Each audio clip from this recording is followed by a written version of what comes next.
Existe uma guerra invisível acontecendo neste exato momento. Não nos campos de batalha físicos, mas no reino espiritual, onde palavras têm poder de vida e morte. E aqui está algo que vai chocar você. Neste momento, milhares de crentes ao redor do mundo estão orando por proteção enquanto suas próprias bocas abrem portas espirituais para o inimigo entrar. Estão clamando por vitória enquanto seus lábios declaram derrota. Estão buscando libertação enquanto suas palavras concedem permissão legal ao adversário. A Bíblia declara em Provérbios 18:21 que a morte e a vida estão no poder da língua. Mas poucos crentes realmente compreendem o peso dessa revelação. Suas palavras não são apenas sons que se dissipam no ar. Elas são decretos espirituais. São sentenças que criam realidades no mundo invisível. São chaves que abrem ou fecham portas no reino espiritual. Satanás não pode ler sua mente. Ele não conhece seus pensamentos, mas ele ouve suas palavras. E quando você declara certas frases, você está literalmente estendendo um convite para que ele entre em áreas da sua vida que deveriam estar protegidas pelo sangue de Jesus. Você está abrindo brechas legais que ele pode explorar. Está dando a ele permissão que ele não deveria ter. Nos próximos minutos, você vai descobrir 10 frases que crentes dizem diariamente, algumas até em oração, que funcionam como convites espirituais para o inimigo.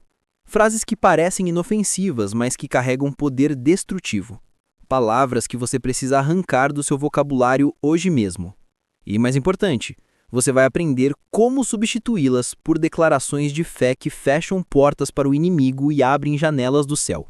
Prepare-se, porque o que você está prestes a descobrir vai mudar completamente a forma como você fala. Quantas vezes você já disse isso?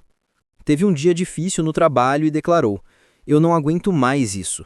Recebeu uma notícia ruim e gritou: "Eu vou morrer." Enfrentou uma pressão financeira e confessou: "Não dá mais, eu vou enlouquecer." Parecem apenas desabafos, certo? Expressões emocionais inofensivas. Mas no reino espiritual, essas palavras funcionam como decretos de morte sobre a sua própria vida. Provérbios 18:21 não é uma sugestão poética, é uma lei espiritual. A morte e a vida estão no poder da língua. E o que bem a utiliza, come do seu fruto. Observe que não diz que a morte e a vida estão nas suas circunstâncias, nos seus problemas, nas ações do diabo. Diz que estão no poder da sua língua.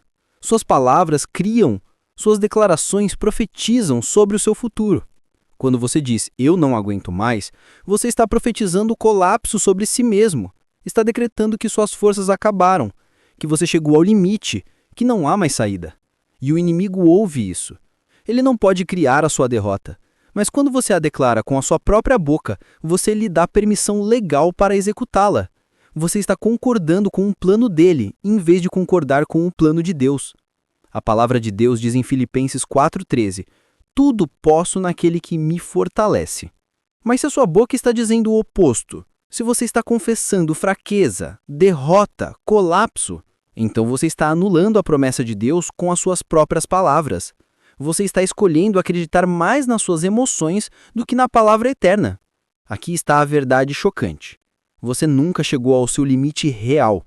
O limite que você sente é emocional, psicológico, mas não espiritual. Em Cristo você tem força ilimitada. Paulo passou por naufrágios, prisões, açoites, traições, e ele não disse, "eu não aguento mais."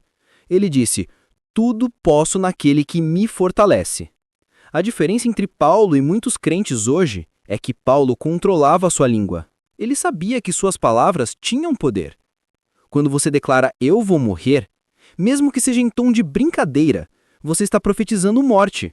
E morte não é apenas física, é morte de sonhos, de ministérios, de relacionamentos, de propósito.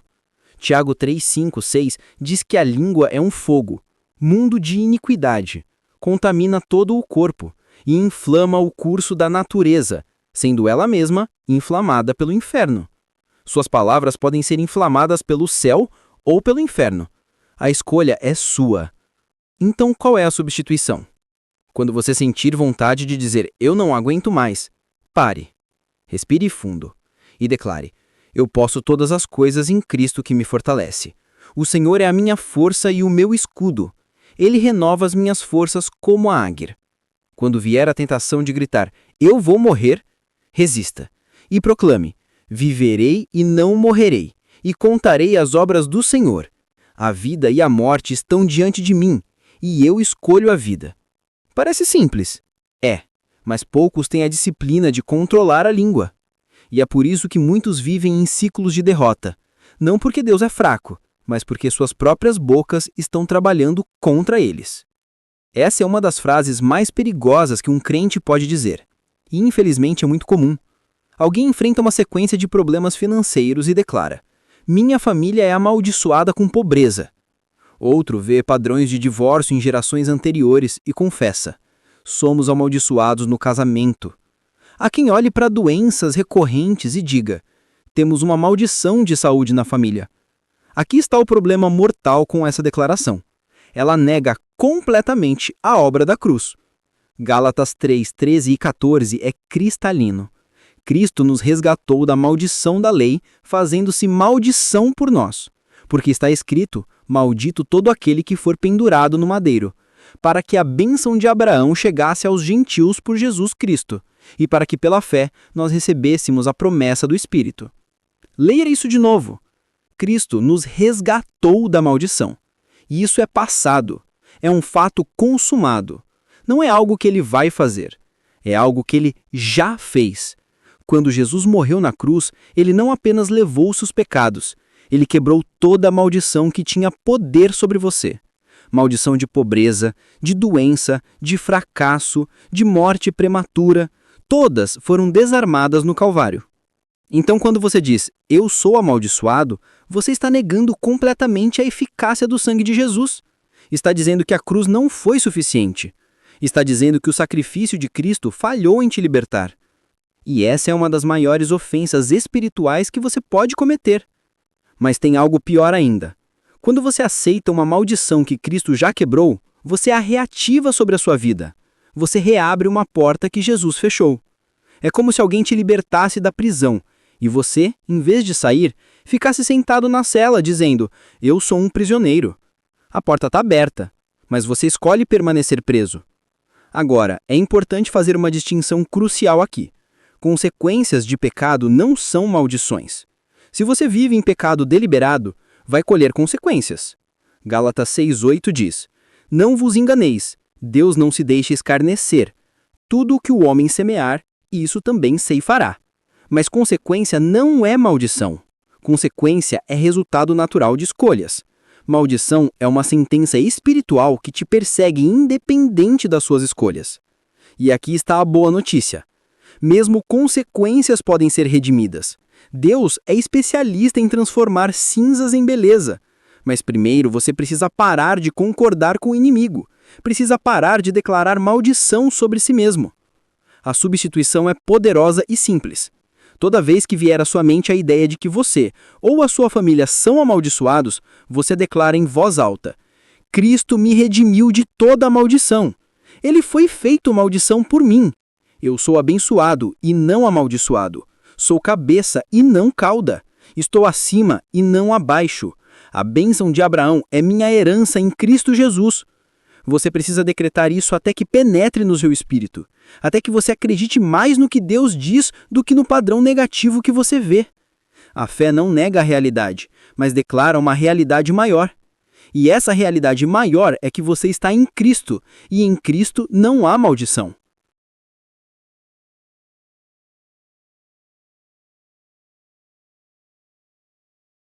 Agora preste muito atenção porque aqui tem uma nuance importante. Reconhecer que existe guerra espiritual não é errado.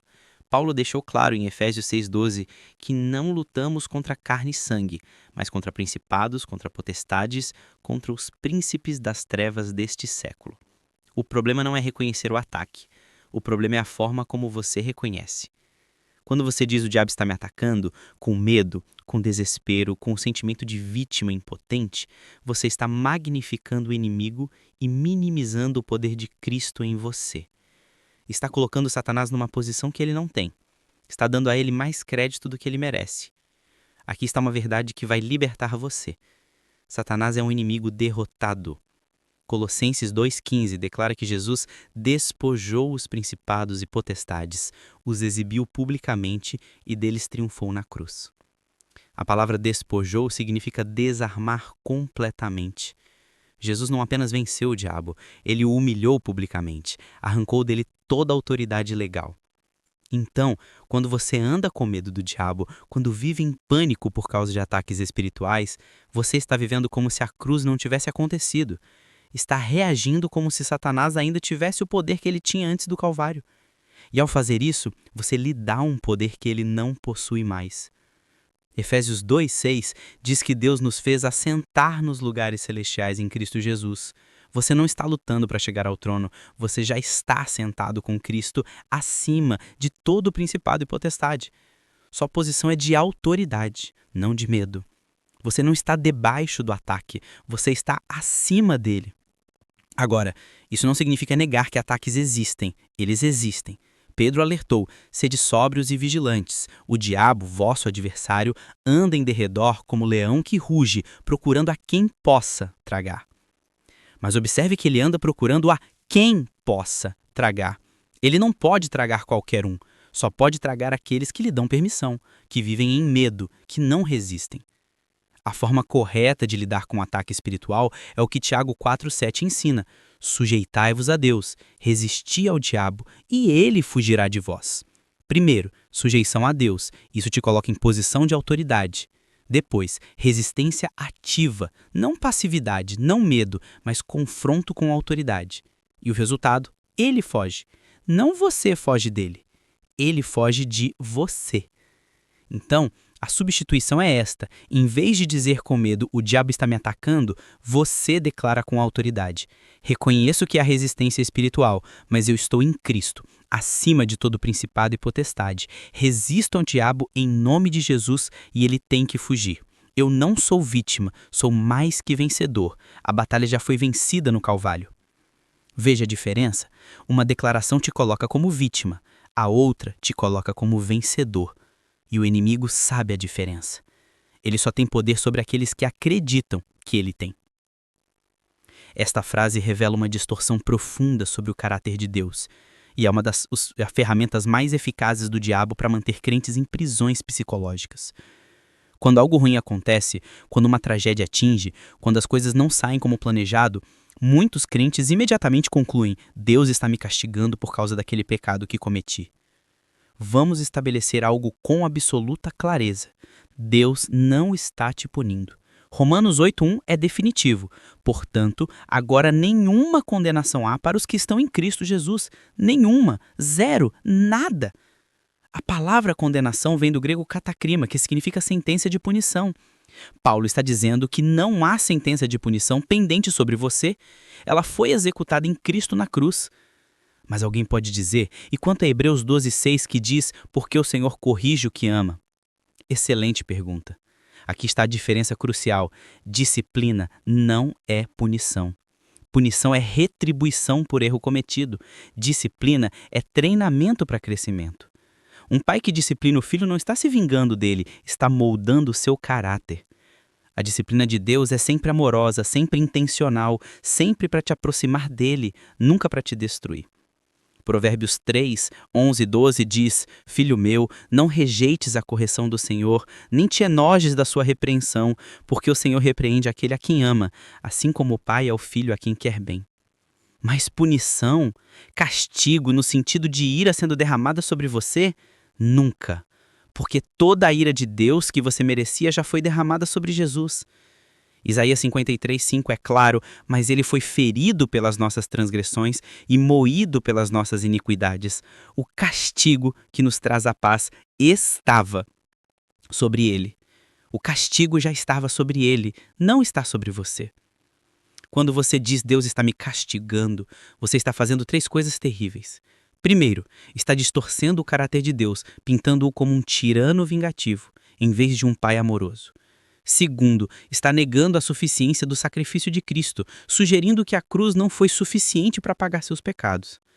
Terceiro, está abrindo uma porta gigantesca para condenação, culpa e tormento mental. E aqui está o que muitos não percebem: o diabo adora quando você pensa assim. Apocalipse 12:10 o chama de o acusador dos nossos irmãos, que os acusa de dia e de noite diante do nosso Deus. Essa é a função primária dele: acusar, condenar, fazer você sentir que Deus está contra você. E quando você concorda com essa acusação, quando você diz, Deus está me punindo, você está fazendo o trabalho dele. Agora, isso significa que não há consequências para o pecado? Não. Gálatas 6:7 continua sendo verdade. Não vos enganeis, Deus não se deixa escarnecer. Tudo que o homem semear, isso também cegará. Mas colher consequências é diferente de ser punido por Deus. Consequências são resultados naturais das suas escolhas. Se você semeia destruição, vai colher destruição. Mas mesmo nas consequências, Deus está trabalhando para te restaurar, não para te destruir. Então qual é a substituição? Quando algo ruim acontecer e vier o pensamento, Deus está me castigando, você combate imediatamente com a verdade. Não há condenação para mim em Cristo Jesus. Deus não está me punindo porque Jesus já levou toda a punição na cruz. Se há disciplina, é porque Deus me ama e está me moldando. Se há consequências, Deus ainda assim está comigo, me restaurando. Eu não vivo sob ira, vivo sob graça. Isso não é negar a realidade da dor, é interpretá-la corretamente. E a interpretação correta te liberta, enquanto a interpretação errada te aprisiona. A frase "eu mereço isso", quando dita em contexto negativo, é uma das mais destrutivas autocondenações que um crente pode fazer. E o conceito de karma, embora popular, é completamente antibíblico e abre portas espirituais perigosas. Vamos começar com karma. O conceito vem de religiões orientais e basicamente diz que suas ações, passadas, nesta vida ou em vidas anteriores, determinam seu presente. Se coisas ruins acontecem, é porque você fez coisas ruins e está pagando. Parece justo, certo? Mas há um problema gigantesco. Karma nega a graça. O evangelho não é sobre você receber o que merece, é sobre você receber o que não merece. Romanos 6:23 diz, porque o salário do pecado é a morte, mas o dom gratuito de Deus é a vida eterna em Cristo Jesus, nosso Senhor. Se você recebesse o que merece, receberia a morte eterna, mas Deus te dá vida. Isso não é karma, isso é graça. Quando você diz isso é karma, você está negando a graça de Deus e colocando-se debaixo de um sistema de obras. Está dizendo que você precisa pagar pelos seus erros. Mas Efésios 2:8 e 9 destrói essa ideia, porque pela graça sois salvos, por meio da fé. E isto não vem de vós, é dom de Deus, não vem das obras, para que ninguém se glorie. Sua salvação, sua libertação, sua bênção não dependem de você equilibrar alguma balança cósmica, dependem da graça imerecida de Deus. Agora, vamos falar sobre eu mereço isso quando aplicado a sofrimento. Alguns crentes, quando enfrentam dificuldades, imediatamente assumem que é um pagamento justo pelos seus pecados passados. Dizem, eu mereço isso por causa do que fiz. E aí, aceitam o sofrimento passivamente, como se fosse uma sentença justa. Mas aqui está a verdade. Jesus já pagou por tudo que você fez. Colossenses 2,14 diz que Deus cancelou a escrita de dívida, que consistia em ordenanças e que nos era contrária. Ele a removeu, pregando-a na cruz. Sua dívida foi cancelada. Você não deve mais nada. Aceitar sofrimento como punição merecida é dizer que a quitação de Cristo não foi suficiente. Além disso, quando você declara eu mereço isso, você está concordando com o plano do inimigo. Está abrindo a porta para tormento porque está dizendo que ele tem o direito de te atormentar. João 10:10 deixa claro quem é o autor do sofrimento. O ladrão não vem senão a roubar, matar e destruir. Eu vim para que tenham vida e a tenham com abundância. Sofrimento vem do ladrão. Vida abundante vem de Jesus. Isso significa que você nunca vai enfrentar consequências ou que a vida será sempre fácil? Não. Mas há uma diferença enorme entre enfrentar uma consequência e aceitar uma sentença de condenação. Consequência te leva ao arrependimento e mudança. Condenação te leva ao desespero e derrota. Romanos 8:23 e 34 deve ser o seu escudo contra essa mentira. Quem intentará acusação contra os eleitos de Deus? É Deus quem os justifica. Quem os condenará? É Cristo Jesus quem morreu, ou antes, quem ressuscitou, o qual está à direita de Deus e também intercede por nós. Veja a força disso. Quem vai te acusar? Ninguém pode, porque Deus já te justificou. Quem vai te condenar? Ninguém pode porque Cristo morreu e ressuscitou por você. Então a substituição é esta. Quando vier a tentação de dizer, eu mereço isso, ou isso é karma, você declara, eu não recebo o que mereço, recebo o que a graça de Deus determinou. Jesus já pagou por todos os meus pecados.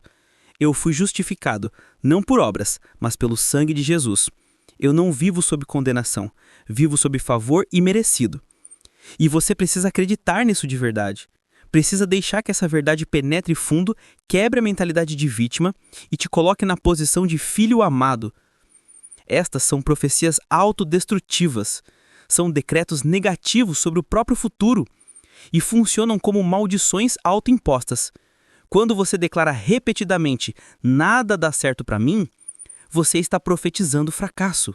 Está programando a sua mente, o seu espírito e até o mundo espiritual ao seu redor para resultados negativos. Números 14 e 28 registra uma das declarações mais assustadoras de Deus. Dize-lhes, por minha vida, diz o Senhor, que como falastes aos meus ouvidos, assim farei a vós outros. Leia isso com atenção. Deus está dizendo ao povo de Israel, vocês falaram que vão morrer no deserto? Então vão morrer no deserto. Vocês profetizaram destruição sobre si mesmos? Assim será feito. Isso não é Deus sendo cruel, é Deus honrando o poder que Ele colocou na boca do homem.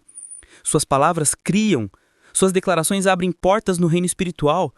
Quando você constantemente diz, nada dá certo para mim, você está fechando portas de bênção e abrindo portas de fracasso. Marcos 11, 23 revela o poder da confissão, porque em verdade vos digo que qualquer que disser a este monte, ergue-te e lança-te no mar, e não duvidar em seu coração, mas crer que se fará aquilo que disser, tudo o que disser lhe será feito. Observe, o que você disser será feito, não o que você pensa, não o que você sente, o que você declarar. Muitos crentes querem montanhas removidas, mas suas bocas estão constantemente declarando que as montanhas são insuperáveis. Querem vitória, mas confessam derrota. Desejam prosperidade, mas profetizam pobreza. E quanto a eu nasci para sofrer? Essa é uma das maiores mentiras que você pode acreditar. Jeremias 29:11 destrói esse pensamento, porque eu bem sei os pensamentos que penso de vós, diz o Senhor, pensamentos de paz e não de mal, para vos dar o fim que esperais. Deus não planejou sofrimento para você. Ele planejou paz, esperança, futuro. Você não nasceu para sofrer. Você nasceu para glorificar a Deus e desfrutar dele para sempre. O sofrimento entrou no mundo por causa do pecado. Mas mesmo no sofrimento, Deus está trabalhando para o seu bem. Romanos 8:28 promete, e sabemos que todas as coisas contribuem juntamente para o bem daqueles que amam a Deus, daqueles que são chamados por seu decreto. Quando você diz, eu nasci para sofrer, você está negando o propósito de Deus para a sua vida. Está concordando com uma mentira do inferno e fechando seu coração para as possibilidades que Deus quer te dar. Agora, vamos ser práticos. Como quebrar esse ciclo? Como parar de profetizar negativo sobre si mesmo? Você começa monitorando sua boca.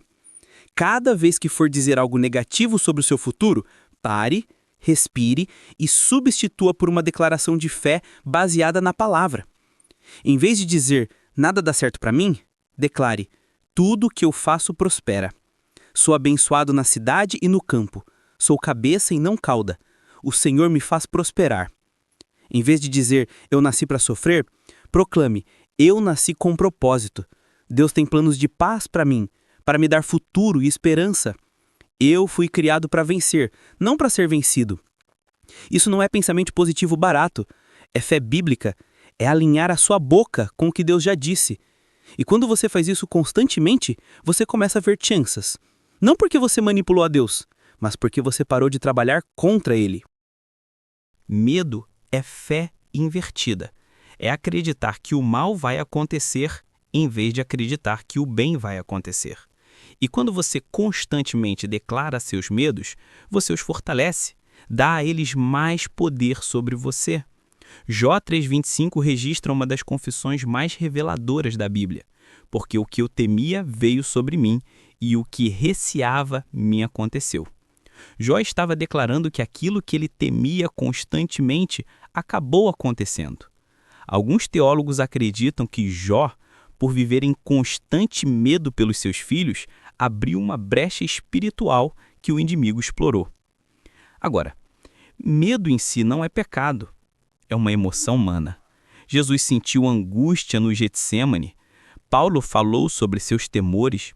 O problema não é sentir medo. O problema é cultivar medo através de confissões constantes. Quando você vive dizendo, tenho medo de adoecer, tenho medo de perder meu emprego, tenho medo de ser traído, você está profetizando esses eventos sobre sua vida. Está dando ao inimigo um mapa do que ele pode usar contra você. E está paralisando sua fé.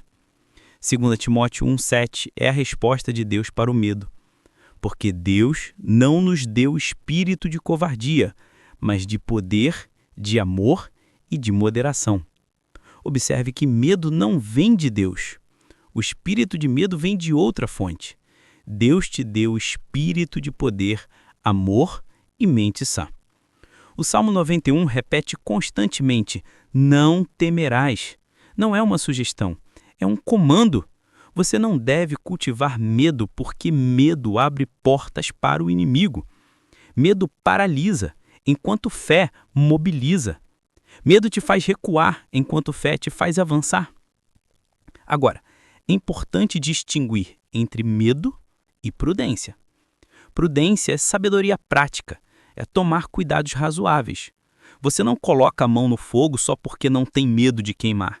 Isso seria tolice, mas prudência não é confissão de medo. Prudência é sabedoria, medo é tormento.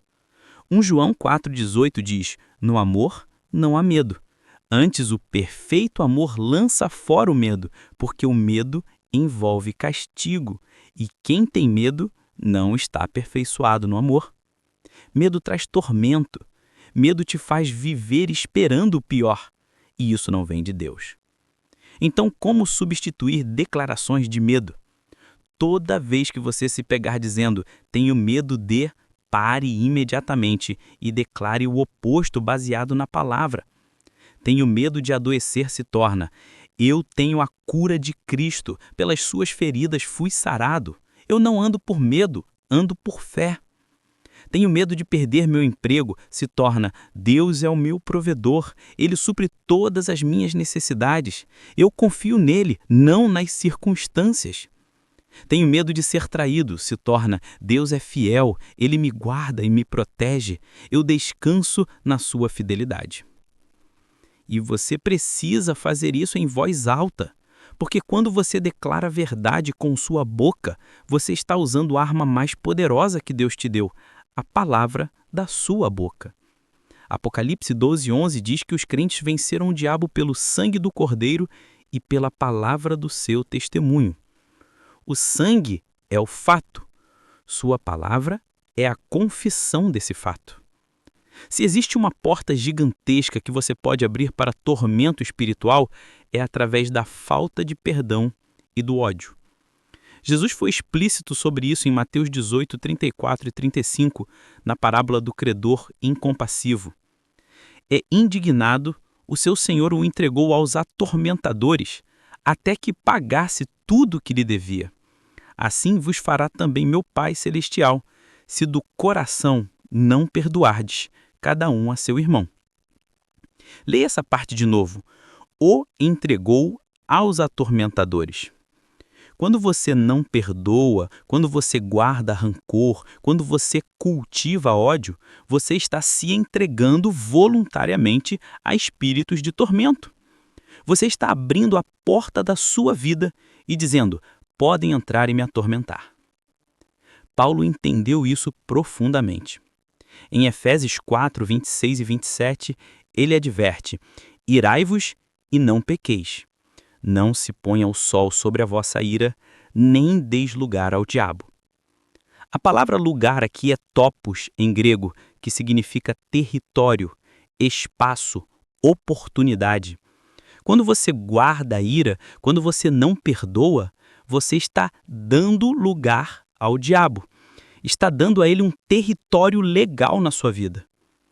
Muitos crentes estão sendo atormentados não porque o diabo é forte, mas porque eles mesmos abriram a porta através da falta de perdão. estão vivendo em prisões emocionais, presos por correntes de amargura, e tudo porque se recusam a perdoar. Agora, vamos esclarecer algo. Perdão não significa dizer que o que a pessoa fez foi certo. Não significa permitir que te machuquem de novo. Não significa esquecer imediatamente ou ter que se tornar melhor amigo da pessoa. Perdão é liberar a pessoa da sua dívida emocional e espiritual. É dizer, o que você me deve, eu cancelo. Eu te entrego nas mãos de Deus. Eu escolho não viver mais preso a isso. Jesus na cruz disse, Pai, perdoa-os, porque eles não sabem o que fazem. Ele perdoou aqueles que estavam literalmente o matando. Não porque eles mereciam, não porque pediram, mas porque ele escolheu não viver preso ao ódio. Quando você diz, eu odeio fulano ou eu nunca vou perdoar, você está se tornando escravo dessa pessoa. Ela controla as suas emoções, seus pensamentos, sua paz. Você fica remoendo, relembrando, revivendo a dor.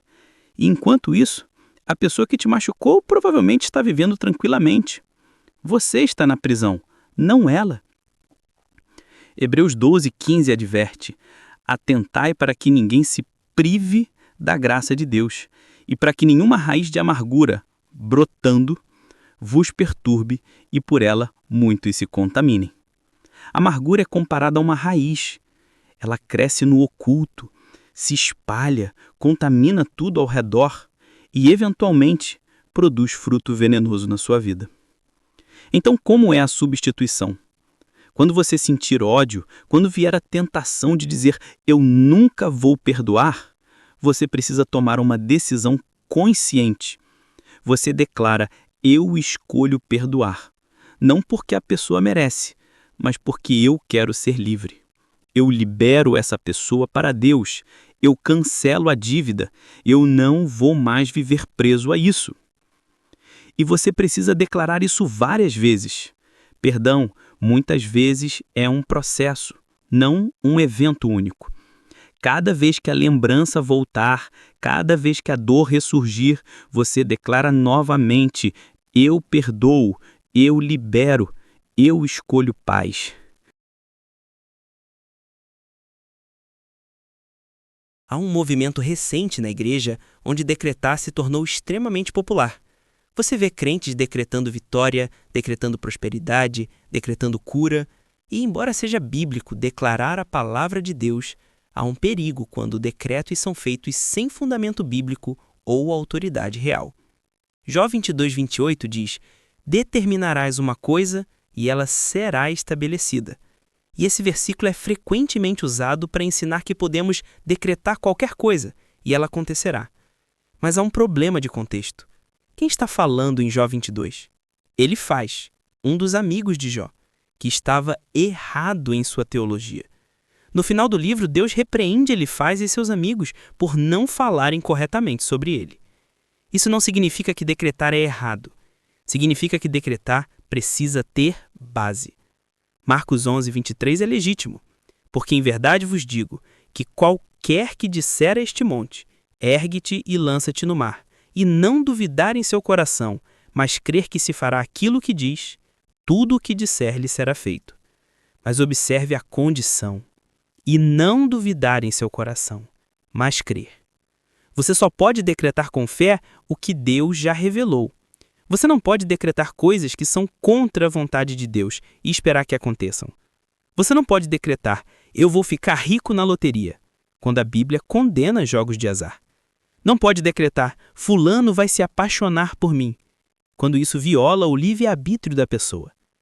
O perigo acontece quando decretos se tornam mágicos, como se você estivesse manipulando Deus ou o universo através de palavras especiais. Isso não é fé bíblica, isso é misticismo disfarçado de cristianismo. A verdadeira autoridade para decretar vem de estar em Cristo. João 15:7 diz, se vós estiverdes em mim e as minhas palavras estiverem em vós, pedireis tudo o que quiserdes e vos será feito. A chave é estar nele e ter a palavra dele em você. Quando você está alinhado com a vontade de Deus, quando conhece suas promessas, aí você tem autoridade para decretar. Então, quando é apropriado decretar? Quando você está declarando o que Deus já disse. Decreto que pelas feridas de Jesus eu fui sarado. Isso tem base em Isaías 53:5. Decreto que nenhuma arma forjada contra mim prosperará. Isso tem base em Isaías 54:17. Decreto que tudo o que eu faço prospera. Isso tem base no Salmo 1:3. Mas quando você inventa decretos sem base bíblica, você está andando em terreno perigoso. Está tentando usar o poder da palavra sem a autoridade de Cristo. E isso pode abrir portas para engano. A substituição é simples. Em vez de decretar coisas aleatórias, declare a palavra de Deus. Sua autoridade não está nas suas palavras, está na palavra dele falada através de você. Apocalipse 11:11 diz que vencemos pela palavra do nosso testemunho. Testemunho de quê? Do que Jesus fez, do que Deus disse, das promessas que ele cumpriu. Esta última frase é delicada porque, se Deus quiser, pode ser tanto uma expressão de fé genuína quanto uma desculpa para a incredulidade. Tiago 4,15 diz: em lugar disso, devias dizer, se o Senhor quiser, viveremos e faremos isto ou aquilo. Então, a frase em si é bíblica. O problema acontece quando se Deus quiser é usado como uma capa religiosa para dúvida. Quando você ora por algo que Deus já prometeu na palavra e termina com se Deus quiser, cheio de incerteza, você está anulando a sua própria oração. Por exemplo, se você ora, Senhor, me cura se for da tua vontade, você precisa entender que Deus já revelou na palavra que é a vontade dele curar. 3 João 1,2 diz, amado, desejo que te vá bem em todas as coisas e que tenha saúde, assim como bem vai a tua alma. 1 Pedro 2,4 declara, levando ele mesmo em seu corpo os nossos pecados sobre o madeiro, para que, mortos para os pecados, pudéssemos viver para a justiça, e pelas suas feridas fostes sarados. Então, quando você ora por cura dizendo se Deus quiser, com dúvida, você está questionando o que ele já deixou claro. É como se um pai prometesse te dar comida e você dissesse, pai, me dá comida se você quiser. Ele já disse que quer. A questão não é se ele quer, a questão é você acreditar que ele quer. Agora, há situações onde você genuinamente não conhece a vontade de Deus. Por exemplo, sobre qual emprego aceitar, com quem se casar, para onde se mudar. Nesses casos, se Deus quiser, é apropriado, porque você está submetendo as suas escolhas à direção dele. Você está dizendo, pai, eu tenho os meus planos, mas se você tem outros, eu me submeto. A diferença está no coração. Submissão diz, eu confio que você sabe o que é melhor. Dúvida diz, eu não sei se você realmente vai fazer isso. Submissão vem de fé no caráter de Deus. Dúvida vem de incredulidade nas promessas dele. Tiago 1:6-8 adverte sobre orar na dúvida. Peça-a, porém, com fé, sem duvidar, porque o que duvida é semelhante à onda do mar, que é levada pelo vento e lançada de uma parte para outra. Não pense tal homem que receberá do Senhor alguma coisa. O homem de ânimo dobre é inconstante em todos os seus caminhos. Então, como usar se Deus quiser corretamente? Use quando você genuinamente está submetendo os seus planos à vontade dele. Mas quando você está orando segundo promessas claras da palavra, ore com fé, sem dúvida. Você não precisa dizer, Senhor, me perdoe se for da tua vontade, porque 1 João 1,9 já garantiu que é. Se confessarmos os nossos pecados, ele é fiel e justo para nos perdoar os pecados e nos purificar de toda injustiça. Então, quando você ora por cura dizendo se Deus quiser, com dúvida, você está questionando o que ele já deixou claro. É como se um pai prometesse te dar comida e você dissesse, pai, me dá comida se você quiser. Ele já disse que quer. A questão não é se ele quer, a questão é você acreditar que ele quer. Agora você conhece as 10 frases, mas conhecimento sem aplicação é inútil. Tiago 1,22 diz, sede cumpridores da palavra, e não somente ouvintes, enganando-vos a vós mesmos. Então, o que você vai fazer com essa informação?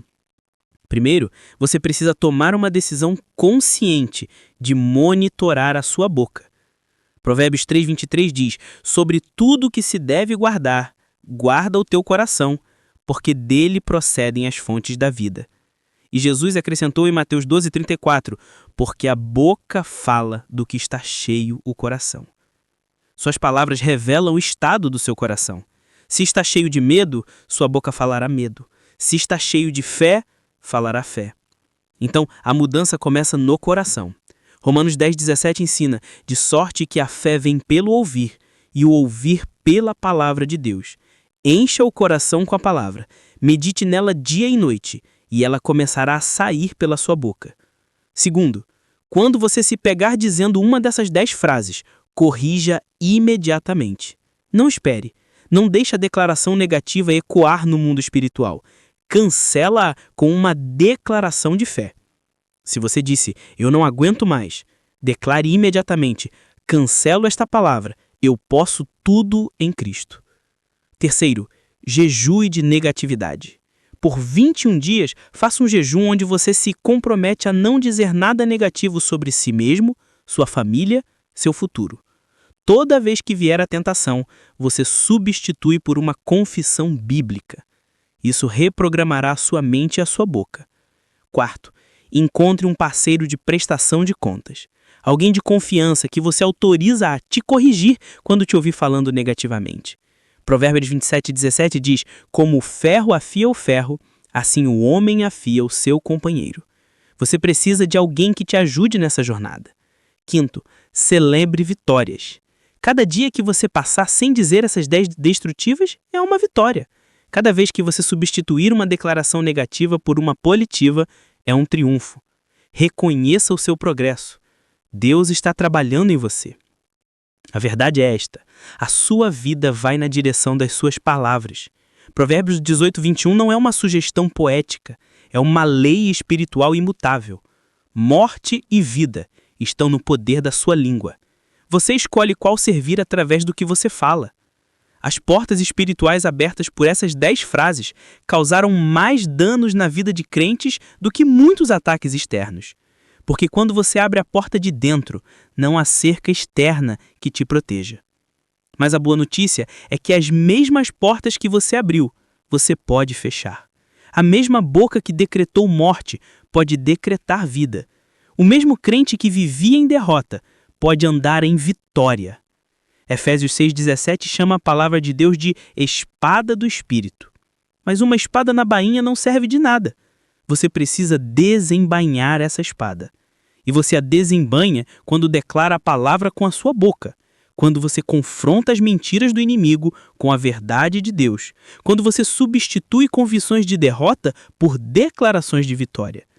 Mateus 4 registra a tentação de Jesus no deserto. 3 vezes Satanás tentou Jesus. E 3 vezes Jesus respondeu, está escrito. Ele usou a palavra como arma. E o resultado? Mateus 4:11 diz, então o diabo o deixou. O inimigo fugiu quando confrontado com a palavra. Você tem a mesma arma. Hebreus 4:12 diz que a palavra de Deus é viva